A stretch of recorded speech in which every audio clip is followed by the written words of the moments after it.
Hi there, Joka here from A Pocket Full of Happiness, and this video is kind of like a bonus one because I already used all of these products in a previous video, but I think I did not show these butterflies in there. So there's a mid-size one and the large butterfly, and then the geometric background that I'm going to be focusing on in this video. These were the first projects that I created with these dies, and I just did not like them, how they turned out at all.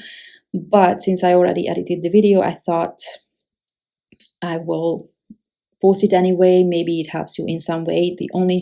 Actually, the only reason why I did that is because of the butterflies, because in the other video I am using just white. So maybe you cannot really see the design that well in those.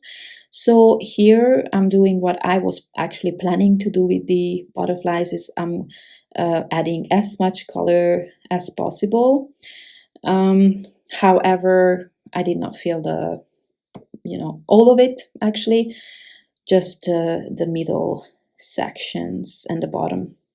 So I decided to go with some pink shades and blue shades on my projects, and I actually really love these colors. I don't know why I did not like the end result. I'm thinking maybe it was too much white for me. I'm not sure. I can't decide. But I prefer the projects that I created after this with the spider web background. It's just more warm, I think, more colorful. I'm not sure. I can't put my finger on it. But anyway, I wanted to show you these butterflies this way as well, just so you see better what they look like, basically. This doesn't take long, and in fact what I did here, you could keep this flat and then you don't have to lift the top all the time like I do, but every time I glue something down I lift the outline up because otherwise it's gonna be glued down. But I wanted to have that motion or that dimension on top. And I'm going to do that with this one as well. As you can see, I have 3 layers, but I'm just gluing together the mid section of the butterfly.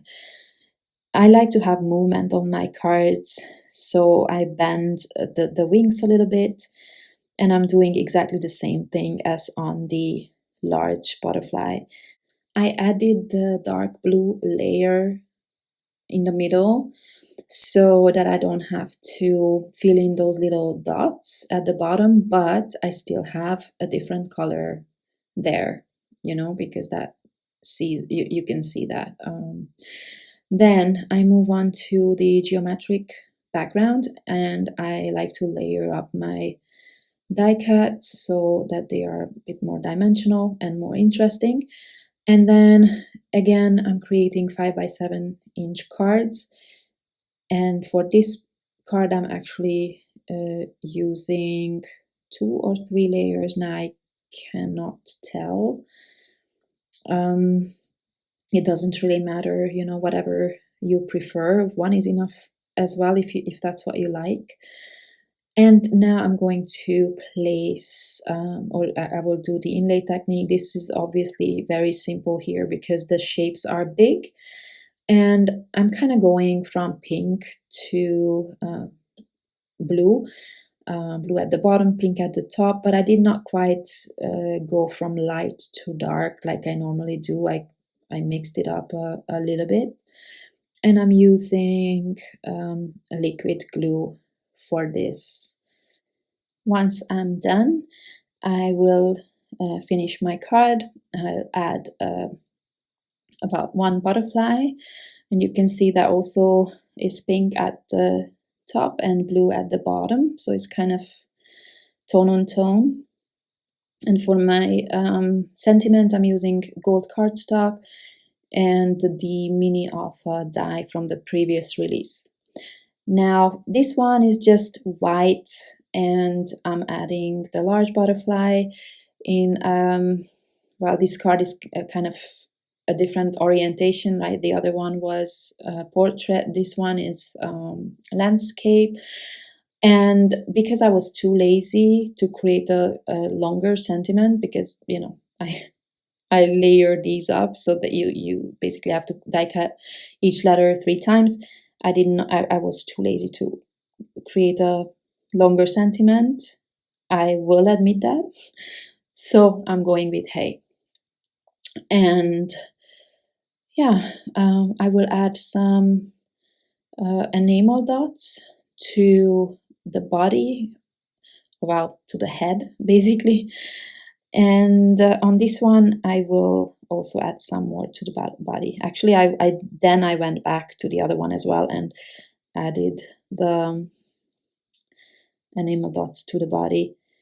I already forgot about that. Sorry.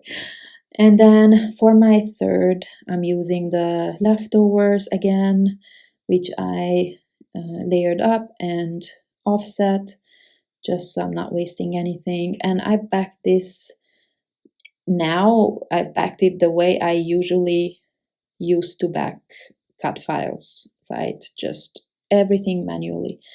And but this shape is easy, so you can easily fussy cut around it. So this will be my panel on my third card, and I will, for this one, I'm just going to use a simple butterfly. And as you can see, the colors are random. I did not, you know, I did not deliberately chose these layers, but I already had them. So, you know, I just layered them up to use them, and I wanted to go with the simple color there, since the background is already, it already has all the layers of colors. And again, a rather short sentiment, same way as the one before, and some enamel dots to finish off my butterfly. So I hope I could give you some ideas. I don't know, I did not like these projects, but I wanted to show the butterflies anyway, how I pieced some of it together. All right, so thank you very much for watching, and I see you next time. Bye-bye.